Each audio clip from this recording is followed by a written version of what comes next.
अस्सलाम वालेकुम। मुझे कहते हैं नाज़िया और मैं बनाने जा रही हूँ आज कीमा भरे करेले। और यहाँ मैंने करेले लिए हैं, इसको अच्छे तरीके से मैंने छील के वॉश करके उसके बाद मैंने इसको छील लिया। और छीलने के बाद जो है वो मैंने इसको नमक लगा के रख दिया ताकि जो है वो इसकी कड़वाहट थोड़ी सी दूर हो जाए। और यहाँ मैंने लिया प्रेशर कुकर, उसके अंदर मैंने कीमा और तमाम स्पाइसेस जो मैंने आपको वीडियो में दिखाए हैं सारे मैंने इसके अंदर ऐड कर दिए हैं।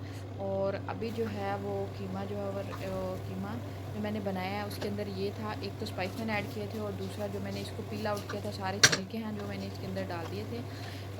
और वो अभी जो है वो बॉयल होकर और पककर रेडी हो चुका है। और इसको थोड़े से घी के अंदर मैंने इसको भून लिया था और अभी ये रेडी हो चुका है। तो करेले जो है वो मैंने इनको थोड़ा सा मसल कर अच्छे तरीके से नमक लगा के जो रखा हुआ था, इनका पानी जो है वो मैंने एक्सक्यूज़ कर लिया है ताकि इसकी कड़वाहट जो है वो चली जाए। और अभी मैं इनकी फिलिंग कर रही हूँ। फिलिंग करने के बाद मैं इसके ऊपर जो है वो ये देखिए मैंने एक को फिल कर लिया है। और इसके ऊपर मैं इनको जो है वो धागे के साथ लपेट दूँगी ताकि जो इनका अंदर वाली स्टफिंग है वो बाहर ना आ सके जब हम इसको फ्राई करेंगे। तो अभी मैं इसको धागे से लपेट के एक जो है वो मैंने रख दिया। ये देखिए मैंने सारे अभी लपेट कर रख दी हैं।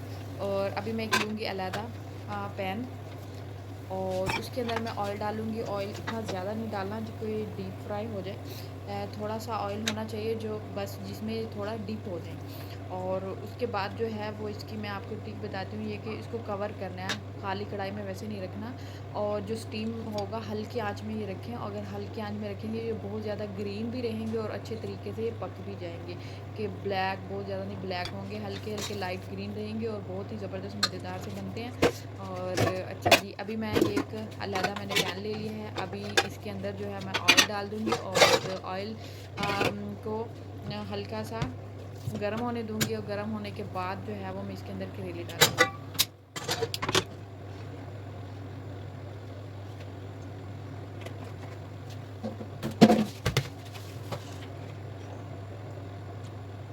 अभी ये ऑयल है और अभी ये देखिए मैंने इसके अंदर करेले डाल दिए हैं। और एक ये है कि ये थोड़ा सा इसे तेल गर्म करें जब तक डालते वक्त तक। और फिर जब आपने करेला डालना है उस वक्त इसकी फ्लेम जो है वो थोड़ी कर दें।